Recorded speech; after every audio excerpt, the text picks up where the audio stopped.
Okay. Good evening, everybody. Good evening. Thank you for being here tonight. Доброго вечера. I also like the stream, damn it. Uh, What are you drinking? Coffee. Tired. I apologize. We got a little When we get to our sidetracked. 300th subscriber, I plan on I have half a bottle of left of Polish mead, and I plan on drinking all of it. And we will do this as we watch What If Altist. Every time he says something stupid or comes up with a map, actually, You're going to need that's more just him mead. talking. But yeah, I was just gonna say, but every map I'm gonna take a shot of that. My hand was not on the same plane as Prigozen. My hand is still attached to me. Thank you very much. No, I did a clumsy and I broke my finger. It kind of sucks. So we were going to do this. Actually, we're going to do a lot of things. All of which has been rescheduled to this week. Yay! So tonight we'll be talking about Ukraine and Prigozen and post-Wagner, or post-Prigozen Wagner, and probably really post-Wagner Russia. At least on the home front. And on Wednesday we are launching, and it's already scheduled and up in there, and probably going to launch around the same time. On Wednesday we are launching. We're gonna start talking about men's stuff because Jesus Christ, you people are terrible about that. Holy shit. So when I start talking about male loneliness, we got a whole script written out and everything with well, not a script, but very pretty We notes. got a very, very good structured. That's not a syllabus, is it? It's a No, it's an outline. outline. Yeah. And just as soon as we finish doing the outline, it'll go up on Patreon, so you can see the outline as it gets after it's done and read it and go, oh wow, they're not very good at following their outlines at all. Yeah, we sometimes go on little tangents, but you know, no thanks to myself. But yeah, No, it's pretty much all entirely due to you. Anyway, so we are now 100% COVID free, 100%, 50% hands, for at least for me. Actually, it's 75% hands, isn't it? so it's two fingers, right? Let me see. No, one is taped to it's the little finger. One is taped to the next finger over to keep it from moving. Oh, you broke your pinky. Yes, it hurts like a mother. Bet it does. Don't break things, people. Not good. But I am in remarkably excellent shape compared to Yevgeny Prigozhin. I think we're both in excellent shape. Yeah, I don't know how we should start off with this. Other than the fact that we all saw this coming. I'm His kind of days were amazed it numbered. took so long. I'm the opposite. I'm kind of amazed that it happened as quick as it did. I was kind of expecting like maybe a month more or 2 or 3 more months, but no, yeah. The thing is that at this point, I don't even think Putin bothers to make any sort of effort to deceive the public. I mean, obviously he does, but Well, they I think are. it's Yesterday they claimed France killed Prigozhin. Today they're claiming the United Kingdom did it. So like they're making an effort to deceive, but like it's one of those nudge, nudge, wink, wink type things, right? the thing that I don't know is when Prigozhin had his little rebellion, he was going, especially in the periphery districts. So when he went on Rostov-na-Don and some of these other places, he was not meeting really any opposition other than from, I think, the Air Force, and not heavily at that. And they managed to shoot down, I forget how many helicopters, and I think two Yeah, fixed well, winged air. two things So happened, I think. Uh, One, they got hit in the rear because they pulled off the Chechens from the line to chase Prigozhin down. Uh, and that probably was intimidating for a certain effect.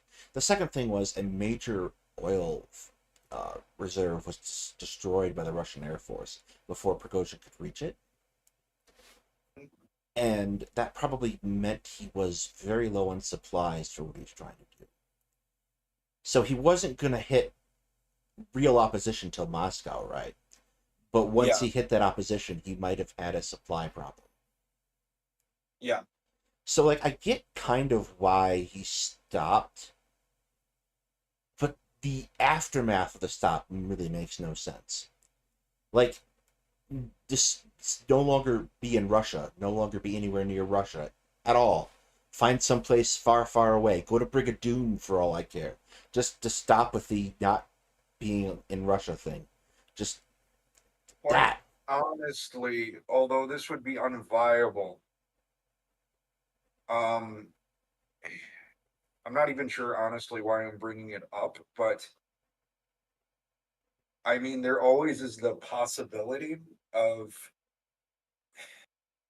See, with Prigozhin, it's hard because he is a war criminal, and you know, if he defects, for example, He doesn't he have. could provide a lot of great intelligence. I don't think he has any intelligence that helps in the near term, though. Yeah, The problem is, and we'll get to this as we get to the counteroffensive. The problem is that the board is basically set. There's not like a hidden mountain pass Ukraine can take or something that dramatically changes how this fight goes. So yeah. there's not much he really has. Uh, and he's also reviled in Ukraine. Of course, that's the main issue is he'd immediately be put on trial. Him and Gonzalo Lira could share a cell. Uh, Mhm. but that's the other thing I think is like Wagner is more than just a fighting unit in the Russian army. It's the arm of the Kremlin abroad when the Kremlin doesn't want to have an arm abroad, right? So they're mixed up in all kinds of stuff, mostly murdering people and stealing resources in Africa and South America. Yeah, And these seem to be continuing for the moment unabated. However, uh, at the same time, Prigozhin is flying back and forth to Russia for reasons surpassing all understanding, and he got himself killed. And Dmitry Utkin, who is uh, every monster of the Adams family made 1,000 times worse, um, also dead. So, like, Wagner's looking a little skinny, and I'm not entirely certain that as they wrap things up, what will probably happen is they'll spin off the forces in Africa and South America and Asia and dissolve Wagner and just make little tiny regional Wagners or something like that. Because it doesn't seem like they're terribly keen on repeating the experience of 2 months ago. that I would agree with you on. I think that's the most likely scenario with this whole thing. When it happened, initially I was at work, and one of my good friends, she works at the same organization that I do, and she came over to me, and she's from Ukraine. She's from the same area where my family's from, and she came over to me and told me about the news. I saw it too, but you know, there was at that time some sort of optimism in the same way that we felt it when Prigozhin was attempting his march on Moscow. I was actually much more guarded this time around. I didn't want to let myself, and I'm still really skeptical that anything is going to happen with this. I've lost sort of all faith that Russia. Um, it's not that I even believe that Putin's regime is invulnerable. I think that it certainly is, And I think, if anything, the recent events have shown that. But I'm very cautious about the idea of a repeat of a March on Moscow by Wagner. I think, honestly, during this time, their ability to do that, from Belarus, for example, has probably been weakened. There's probably several agents among them working for military intelligence, so GRU and the FSB. And yeah, I'm just not optimistic about it. I want to believe that something like that can happen and unravel that whole empire, but uh, I just don't see it happening. I'll be honest, And honest, without a go ahead. sustained effort from Wagner to actually fight a war, like unless they actually have to sit and fight a war with Russia, there's not much that's going to actually change the present situation too much. No, I don't think that they have a lot of, like, the thing is though, and this is what I'm wondering, and I think it's something like 92% of Russia's total military forces are in Ukraine. They're fighting there now. It's a very large number. I might be wrong. It might even be more, it might be less, but um there is still a substantial force that could challenge him. The issue is though is how many people want to do that, because Prigozhin he did enjoy quite a bit of support among the military, and even people like Sorovikin. You could tell that his speech condemning what was happening was extremely forced, and now too with his, you know, I think he's Disappearance. he's still under house arrest, might even be dead, who knows. That says that he must a extremely popular general among the military, among the Russian military.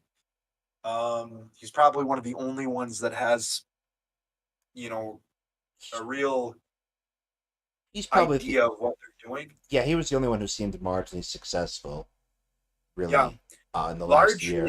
largely the defense networks that were set up were done under his instruction Yes, in the and south, he was the one who organized the retreat across the Dnipro from Kherson.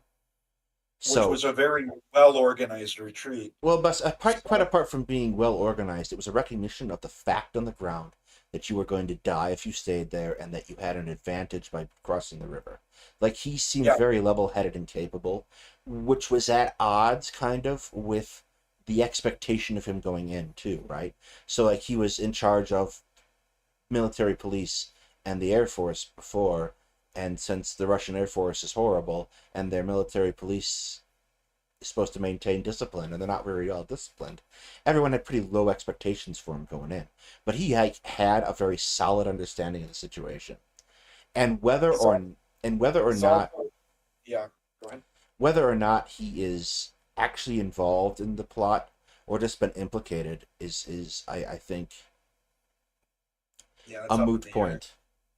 Yeah, Yeah, Bluestone, I can definitely see Gazprom taking over some of Wagner's assets, but I don't think Putin is nearly as keen to have as powerful a private military force running around as he was before either. So there's probably going to be very hard limits on that.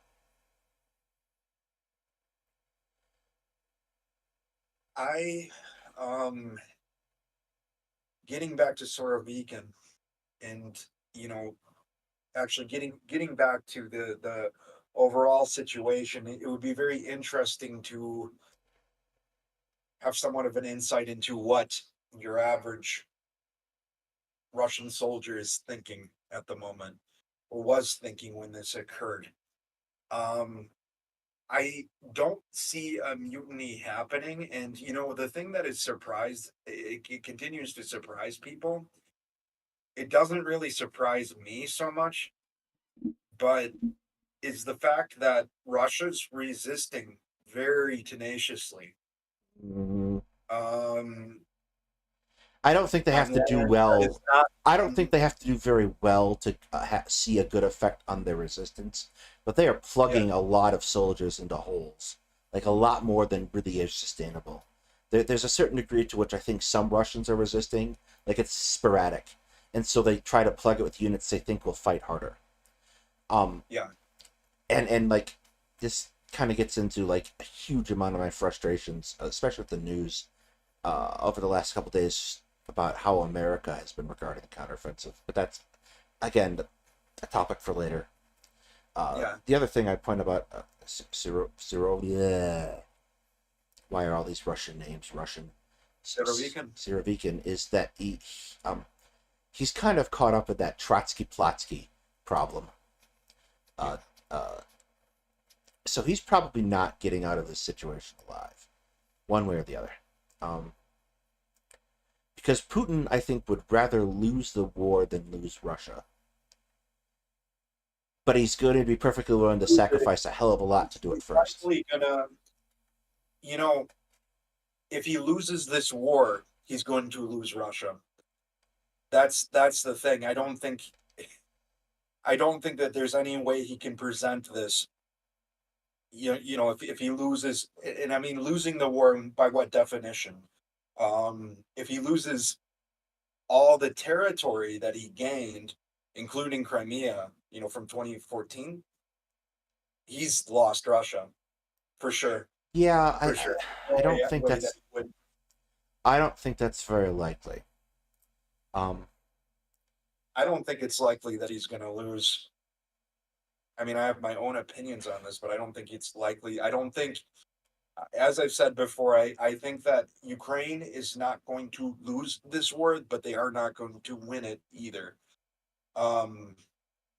By that, what I mean is that they won't reclaim all lost territory.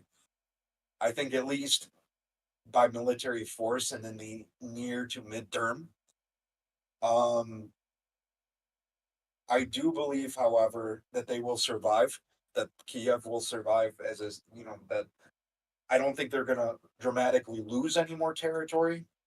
I think that they've actually destroyed the Russian ability to take large amounts of territory. And, but I don't think that they, especially with what we're seeing them being given, with what's available to give them, I don't think that. Well, there's a gap that I've noticed. I've been paying attention to a lot of the OSINT reports, and you know what I noticed? That there were no M1 Abrams deployed in this counteroffensive. No, because they're still in Germany. Yeah, they're still in Germany. They're backstopped in Germany, as a matter of fact. Yeah. So, like, there's a serious problem right now, I think, with what is being given to Ukraine, what's been promised, what's coming in. Ukraine basically went into this counteroffensive without the equipment that I think they expected. Yeah. And they also had another incredibly critical problem, which is no ability to have air superiority. So the work that had to be done by the work that you would see done, like if the United States invaded Iraq in 91 or 2003, the work you would see done by aircraft, bombing positions and all that, isn't being done by aircraft. If it's being done at all, it's being done by artillery. First. Which is another problem because A, they need rounds, B, the more you fire through a gun, the more likely it is you have to service that gun, etc., etc., etc. And, like, there's a lot of talk when the cluster munitions went out about using them to clear minefields, and that was silly. But what they would have been effective at is helping to increase the yield of Ukrainian artillery while decreasing the number of shells fired. So, like, that was probably useful, but it wasn't what was needed. And, like, so the announcement recently that they're going to train F-16 pilots, and they're going to pop over 50 FF-16s from Denmark, yeah, is a year too late, right? These probably won't be available really in the number that they're being committed in until 2 years. And you're dealing with an enemy that has a very regardless of what you want to say, about like Ukrainian success with drones and various like other things, Russia against aircraft, especially aircraft like the F-16, has a very effective air defense system. They have Yeah. perhaps something that it's designed for dealing with a much larger air fleet than what Ukraine can muster. So like 50 aircraft is maybe 2 squadrons. Maybe. You Maybe I you think figure it's given. It's a given that it's too small for it. it's 2 squadrons And at best, and that's 2 sets of 20 planes, 24 pilots, 12 fighters operational, and some extra planes if they lose it. Like, that's not if they were enough. given maybe like the oh, it's going. What's the name of the single engine new? I don't know why it's escaping me. I know exactly what it is. The Joint Strike Fighter, the The F-35 F-34. Lightning. Maybe if they had some F-35s, it would make a difference in terms of like a technological advantage because they are stealthy planes. But I think in an airplane on airplane fight, the F-16 or the F-15EX is probably capable of taking on the Russians. oh, Uh, it's certainly capable of but you need sufficient meeting numbers. them. It's certainly capable of. It's not going to be technologically superior, but it can meet them on even ground. Yes, you Um, can you don't have sufficient numbers. If you have sufficient numbers, you can probably lift the stalemate because you can equip them with harms. They can take out SAM sites, etc., etc. And if Russia loses the air stalemate, I think that loses them the fight on the ground ultimately. But they're not getting enough planes to lose the air stalemate, so there's no real danger of that. Even if they had the numbers sufficient, which I think would be, even You're we're talking talking about 200, 300 planes. I'm talking, yeah, 300. And even if they had that amount, there's no guarantee that they'd be able to achieve that. Um, It depends. It really depends. I think yeah, it that's the thing. Like, Russia has Russia has a much more limited string of aircraft. Hey, Titan.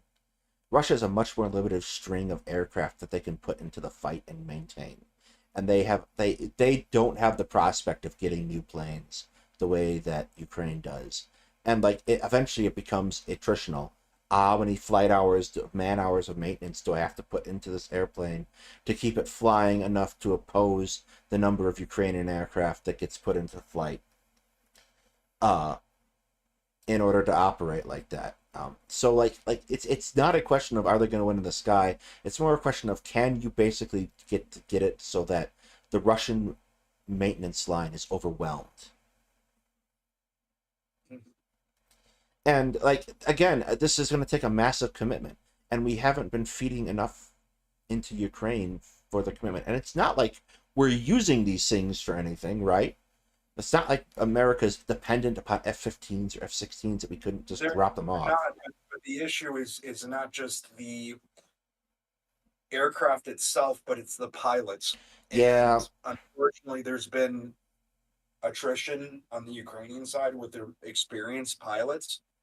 Um, that, and even if you train them to fly this plane, if they don't have combat experience doing that, and granted, Russia has in recent years, probably with a lot of their, you know, pilots now, they don't have extensive experience, in air to air warfare, but I'm sure that they had much more flight hours, put in doing that, much more simulations, much more mock dogfights. Um, so you're dealing with an enemy that has more experience in that regard, even if it's not extremely a lot more experience. Um, and yeah, that's the issue. Is it's not just the planes, but the pilots. For example, like to show you how important pilots are. Um, in 1973, when Israel fought its war with Egypt and Syria, some other countries, of course. Uh, Egypt and Syria were the most important ones, but um, its main issue and its biggest concern actually was the attrition rate that they were suffering from their pilots. They were being able to get the like A4s and all the different planes back in, but pilots you can't replace very easily.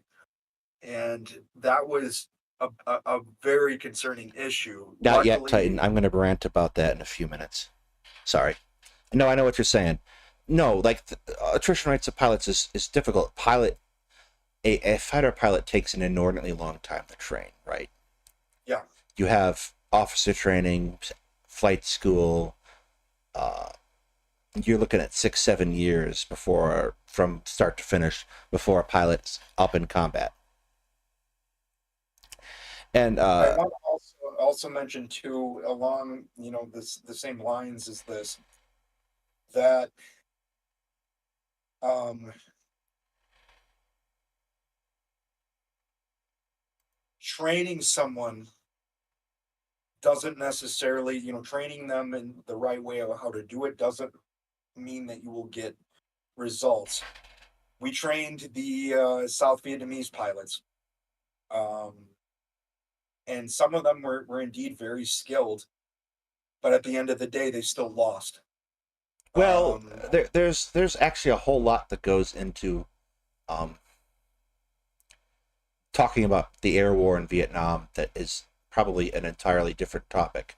But there were some very serious deficiencies in the Air Force and the Navy uh, in Vietnam, which caused us quite famously to found Top Gun, for example. Um,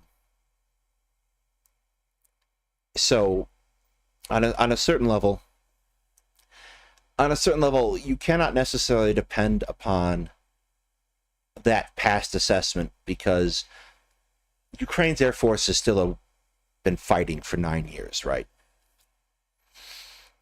And no, I can't say that it's been 9 years. They actually, so at the very beginning of the Donbass conflict, they were active, but very quickly became an air denied environment, and they suffered quite a few losses. And this was out even the Russian Air Force committing their bombers and fighters at the very beginning of the Donbass war. Um, there was a the lot of air fort, defenses put into it by Russia. Yeah. yeah, they were just able to ground the Ukrainian Air Force by air defense alone. So up until really this conflict, um, their experience is actually limited.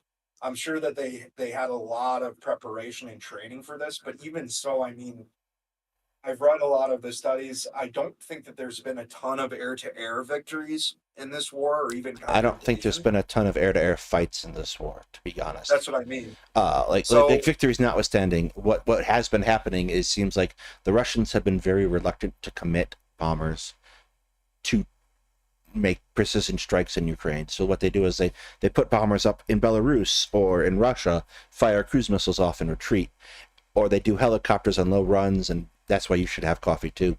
They do helicopters on low runs, and they use them as basically mobile rocket artillery. So like, and then if they're they, also using to their type of JDAM that yeah, they made. They've the been other using thing, the other thing is like they have high flying interceptors with long range missiles that basically interdict any attempt Ukraine might make to make like attack runs on those helicopters, for example. So like it's very much a stalemate, and yeah, it's breaking that stalemate is a should be a priority. Um, yeah, that should be. Obviously, it's but it's obviously not not a priority of not a priority. And if they're not going to focus on that, they should at least focus on keeping Ukraine's air defense consistently armed, um, and up and running. Because if they lose that ability, which is, I mean, that could happen because there's only a limited amount of air. surface-to-air missiles that they can provide them. If that were to happen, Ukraine is going to be in a very bad situation. I think what's gonna I think what's gonna have to happen is they're gonna have to start providing more AAA guns instead of Yeah. missiles. Particularly, I don't know if you read the ISW report today that came out a couple hours ago. I don't like ISW. I follow different guys. Well, shame on you. Anyway, nobody's Shame on perfect. me. The guys I follow are what the ISW follows. They're the real. They're the real heavy hitters in the analyst world.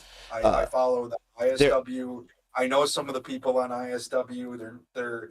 It's not that they're incompetent by any means, but they're not. They're not crack. They're not really anyway. That's another point. No, I follow Rob Lee and others like that too, but ISW does a compilation report, which is helpful. And what they're projecting, and I think is probably going to be the case, is that Russia's going to move away from missile strikes as their primary mode of strategic attack, and they're going to start doing drones. And obviously, drones are much more problematic for surface-to-air missiles, but yeah, for AAA, it's definitely for AAA, it's a much more effective expenditure of resources to air defense. So, that's probably what's going to happen in the fall and winter, because I honestly think the counteroffensive is probably not going to go into much past winter. I don't think so either. I think it's going to culminate probably by very soon. Probably mid next month. It'll probably be a little longer. It could be, but I've lived in Ukraine. I mean, it really depends on how this fall will be, but and granted, Ukraine is big. Where I was living is pretty far northeast. It's a question of weather. And cold, all by September when I arrived there, and very muddy. So I think that probably sometime before winter it'll peter out. Yeah, and Ukraine's going to need to rearm anyway. This counteroffensive has not met expectations, but that's largely because people have set such high expectations, and most of the people that set those expectations, as you know, they're not really well versed, in military matters. They don't really understand it that well. I really spent a lot of time, particularly on Twitter, telling people that maybe chill out with what you think this is going to accomplish. It's not that the expectations were not met. It's that the expectations were not realistic. That's why, and I was saying this too in our various episodes beforehand, that, the tanks that they were be given, the biggest impact that the armored vehicles that they've have done, hasn't so much been actually their offensive ability, but actually they're kind of I don't know, the Leopard, the Bradley, they're kind of like the Volvos of tanks and APCs. They've been keeping the crew alive. Yes, they've been keeping the crew alive. They've been giving them options, which is it and sucks. The crew is the more important. Yeah, it sucks to get your vehicle blown out from underneath you. A lot of these vehicles look like they can be repaired too, which is important to know. Yeah, a lot of them. But having an experienced crew come off next year is probably going to be worth a hell of a lot more. And Ukraine still does have a stock, and one thing that people were not really paying attention to is the amount of modified T-72 variants they've gotten from the Czech Republic and Poland. And, say things don't go so well in that Leopard 2 A4 or A6, and the vehicle's even a write-off, that crew can go back to a tank that they're familiar with, and they can fight another day. Yeah, and I honest to God, I don't think the tank quality matters as much as people think it does. No, it doesn't. Because and that's the big thing about the tanks is that the tanks have not been fighting other tanks. So, if you are in the Leopard 2 A6 and you're fighting Russian T-72s and T-90s, you're probably set in golden, but that's not what's happening. what's happening is the tanks are getting hit by artillery as they try to clear fields. Or they're getting ambushed by infantry because the support parts are really difficult to manage in a minefield of getting your infantry or supporting your armor. So like what's happening is the tanks are not being used as envisioned when they were designed, and it's not being used the way people think they're being used. So like for example, people have been lauding about the Russians drawing bad tanks out of stock for months. But if those tanks aren't fighting other tanks, I don't think it makes a huge difference. No, no, it doesn't. And the nature of how they're being employed, the nature of how the Russians deploy their tanks, it makes those battles less likely to occur. It's a lot different terrain. It's a lot different of a situation defensively. It's a different day and age. It's Than not say, as dramatic, but when you look at the terrain that the fighting is happening, I'm kind of heavily reminded of the Allied situation in Normandy when they were trying to break out of the Bocage. The fact that it's basically a fucking fortress, and the Ukrainian hedges aren't nearly that problematic, at least no, from the outset. But like it's a similar problem where you have these open fields and these fortifiable points, where you can mount a very good defense, and you don't need to be very good to mount that defense either. So like it's a very like battles are happening over 200, 300 meter positions of field, and not necessarily going to be sweeping tank advances.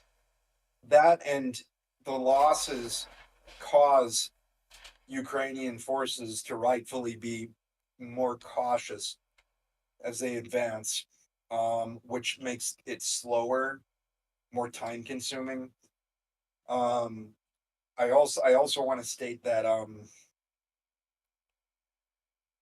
Ukraine, and this is something that the analysts I follow have noted, but also another thing that at the same point that they brought up is so for example, it has been a struggle for Ukrainian forces to do combined arms maneuver. Um, However, they are good at playing to their own strengths, which is a lot of that has to do with their what they've learned, what they've improvised, also old Soviet doctrine, some of it actually just you know as a matter of fact. But it's they're they don't have a whole lot. I mean, they don't have a whole lot of experience on the offense like this, and not like at the scale that needs to be done. And most armies don't have that experience. Well, most armies are intended to be defensive forces. The only Yeah, people I think who have significant offensive experience, and you can't really say that necessarily anymore. It's been 20 years since the United States. yeah, And one of the things I'll note is like trying to organize that from an officer's, like from a company level officer's perspective, trying to organize combined arms is really difficult. You got to keep a lot of things moving at once, and it's basically a moot point if you do not have the ability to strike precise targets from things like attack helicopters or close air support. So the expectation, and like let's bring into this thing the drone thing I sent you yesterday too. Uh, I'll bring it up in a second. The expectation that has been put forward by American officers, and another article went out about this today that was just absolutely fucking infuriating to me. Like the expectation that is being put out, and the advice that has been given in the last couple of weeks is ridiculously stupid, to give to Ukraine. Like uh, they actually have the situation about as well in hand as I think could be expected. But like, so for example, I'm going to pull this out and let everyone read it. Pentagon officials have also urged Ukraine to rely less on drones for battlefield awareness and more on ground reconnaissance forces, which can assess Russian positions better. We'll come back to that in a second. And they have pressed Kyiv to give junior officers more latitude to exploit opportunities along the sprawling front. On all these points, U.S. officials believe Ukraine are responding positively, but the discussion has been prickly in recent weeks. So here's my thing. A matter of experience with how the Army trains officers is going to come into this. A ground reconnaissance, where you go out and you go look at the enemy positions, has some incredibly dependent factors. The first is my ability to sneak up on the enemy, so they don't see me and start shooting at me while I'm trying to take a look at their stuff. The terrain that Ukraine is trying to advance in with those fields and hedges situation does not lend itself well to this, because there's basically only two lines upon which I can advance from my hedge to your hedge, and they're going to be able to guard those, and they're going to be able to guard their position. So it makes a certain amount of sense in my mind to use something like a drone to do that reconnaissance. The second thing is, we teach that skill very early on to officer cadets. Like your first or second year, it will come up of training. So it is dogmatically taught to American officer cadets, and dogmatically taught to American officers. The other thing is, there is a operational phase in mission planning called a leader's recon. A leader's recon is where you, the commander of whatever force is making the attack, does something to assess the terrain prior to the attack. And this can be anything from looking at a map to physically walking the ground that you're going to be attacking on yourself. It is very popular for American cadets to choose the option, and therefore take that with them into their military training, to choose the option to walk the ground themselves. Like, they'll go out, they'll grab a guy, they'll leave a gotcha for their troops, they'll go out, run there, and run back. This is dangerous, obviously. You're exposed, right? But it's a really popular option.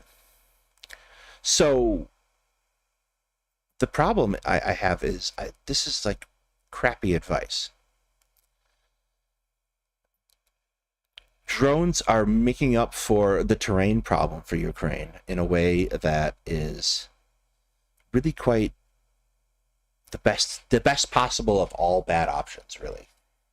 Yeah. And then there was another thing about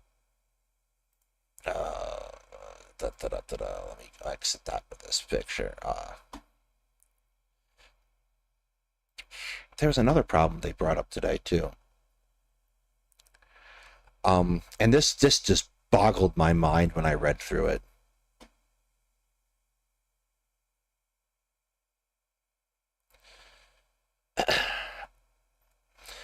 The Ukrainians have obviously been launching a large number of attacks all across the front, and we'll talk about those in a few minutes, all across the front to try to find openings. This is what you're supposed to do, because if you launch one attack in one place at a time, then the enemy will know where you're attacking and they will counter you. This is the exact opposite of what we've apparently been telling them to do. Yeah, to focus. Yes, Melitopol, so they can cut the supply line. Yeah. It's Ukraine actually went with the first option, but now they are starting to try that, and it turns out not to be. I mean, it's not gonna. It lets Russia concentrate their troops to stop it. Yeah, and which they're already doing. They're sending in some crack units there. They've deployed basically what's left of the VDV, which is already reconstituted after it got blown up in Ostomol early in the war. So, like, the other thing I think is unique is just the other day, Ukraine launches an attack on a Russian airfield, right? With drones made of cardboard, man. And I just sit there and think, wow, that's absolutely brilliant. Well, it is, because like a drone made of cardboard really isn't going to show up on radar much at all. No. It can't carry much in the way of explosives. I think something like 3 kilograms, right? But Yeah. 3 kilograms is more than enough to screw up an airplane, which is what they did. They just landed them on airplanes and exploded them. Mhm. Like that's creative. I like that. That's funny. It is, yeah. Uh,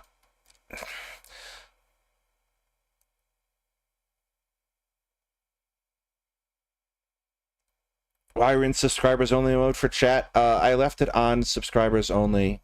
When we had the there was some problem I was anticipating a few weeks ago. I should change it in my settings when I get done. Wait, you're talking about the Civil War Part 2 book that we... Yes, I put it on subscribers only for that because I was anticipating a problem. Well, but of course you should subscribe anyway, please. It makes us happy. It makes Avery do the happy dance. if we get to 300 subscribers, I am going to, for that, we will watch What If Altus, or we were gonna, no, we'll either watch What If Altus, or we will watch Von Dyneken's Ancient Aliens. And I will drink.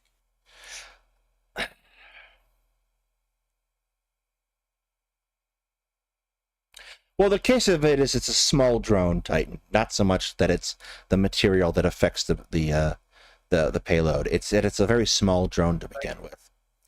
So,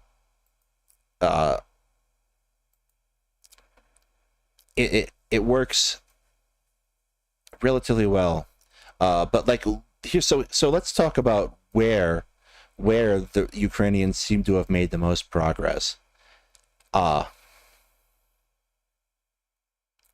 There is a place where they started making advances, and they captured a village just today. Robotyne.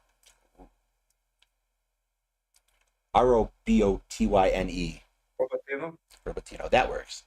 Yeah. They captured it just today, and they should. Maybe, I don't know. Tokmak. Off the top of my head, I know exactly what it is, but off the top of my head, yes. So I'm going to bring up here. It's this. Right here. They've been making a lot of progress in this region. And if they can push down here, which is not that far away, it's still a long drive to Tokmak, then they can probably be in range to cut... that's the Black Sea. No, we don't want to be there. They can probably be in range to cut the Russian supplies. Are you talking like within... HIMARS range. Yeah, in the HIMARS range. Okay. And what that will do is it will put everything on the Kerch Strait Bridge, which does not have the necessary capacity.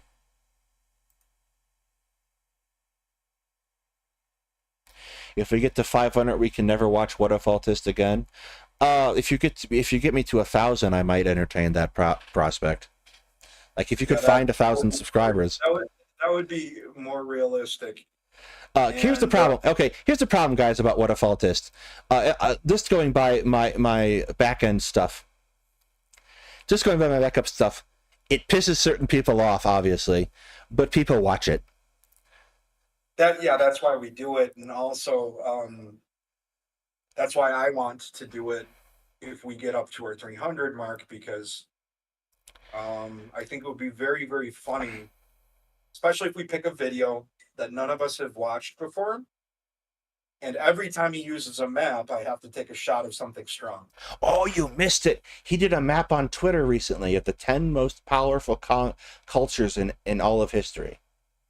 Did you know that the Polynesian people of the Pacific Islands are Arabs?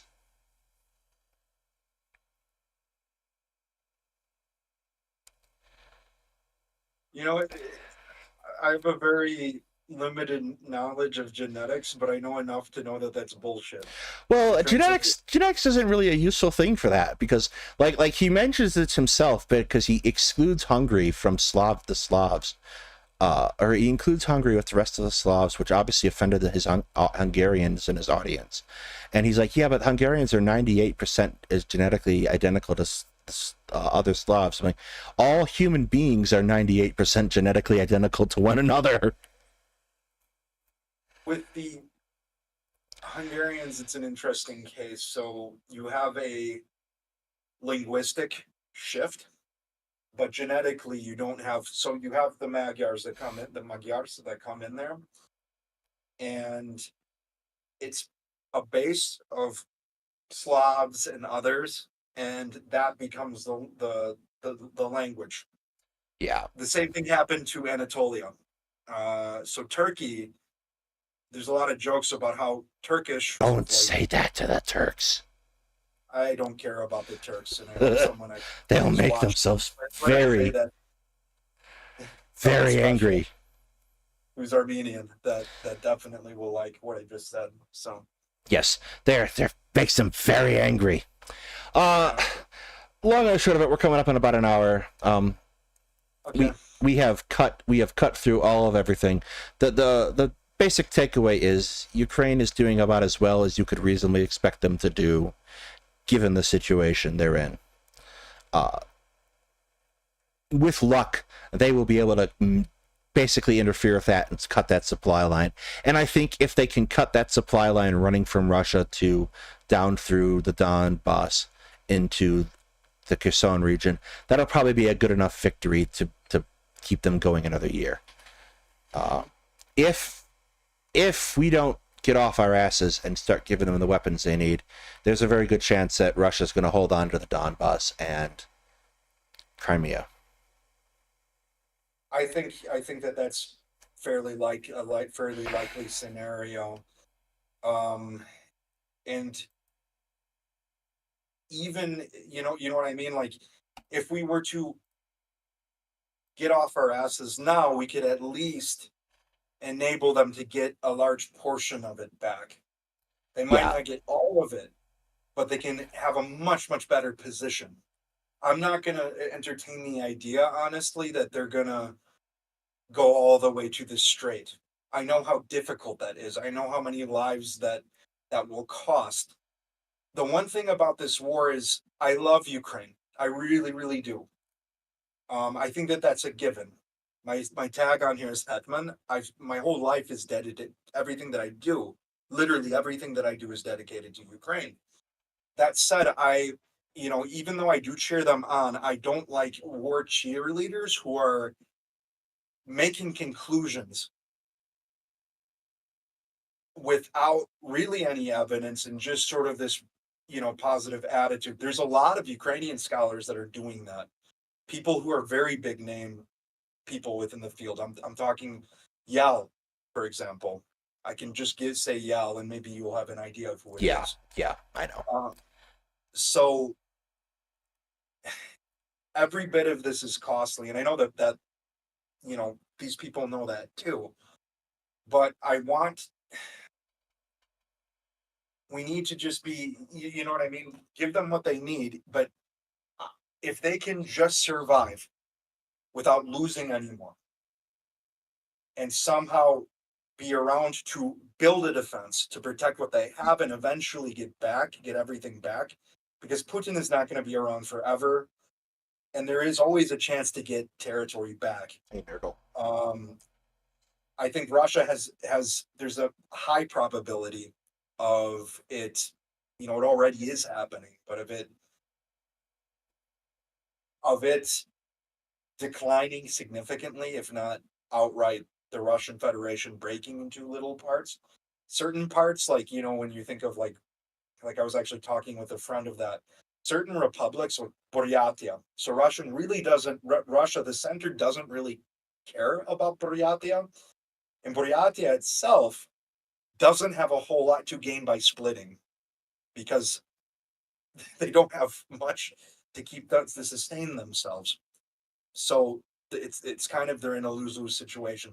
There's a lot of republics like that, but I feel like, there's a high probability that Russia won't be able to sustain its hold over these territories long term, and Ukraine might get them back relatively in the future bloodlessly.